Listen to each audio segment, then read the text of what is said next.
ya Abu Azhar Online TV. Leo tupo ndani ya Masjid Taqwa iliyopo Kwembe Maraba Mawili.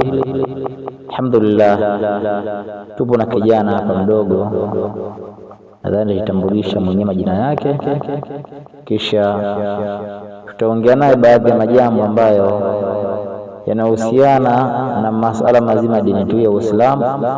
Mwenyezi Mungu Subhanahu wa Ta'ala tuwafikishe mimi na wewe tuweze kupata mawili matatu kwa kijana huyu inshallah. Mwenyezi Mungu tubariki inshallah. Naam, mwalimu. Assalamu alaykum wa rahmatullahi wa barakatuh.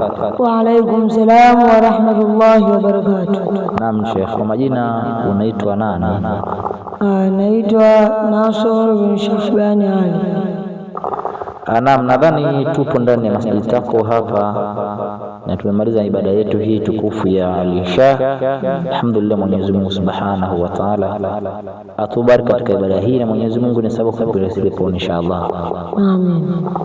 Naam, tupo katika mahojiano mawili matatu na wewe na kujua hali ya vijana wa sasa katika maisha haya yanavyokwenda, lakini pia kufahamu wimbi gani ambalo linawakumba vijana wa kileo ambao hawataki kufanya ibada kujifunza kwa Mwenyezi Mungu Subhanahu wa Ta'ala.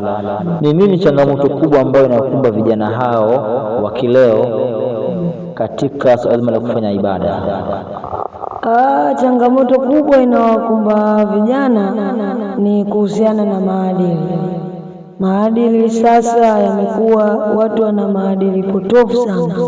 Watu wamekuwa wakifanya mambo ya kuigaiga, na ikiwa ya kwamba ukimuiga mtu basi upo pamoja naye, kama alivyosema Mtume sallallahu alayhi wasallam.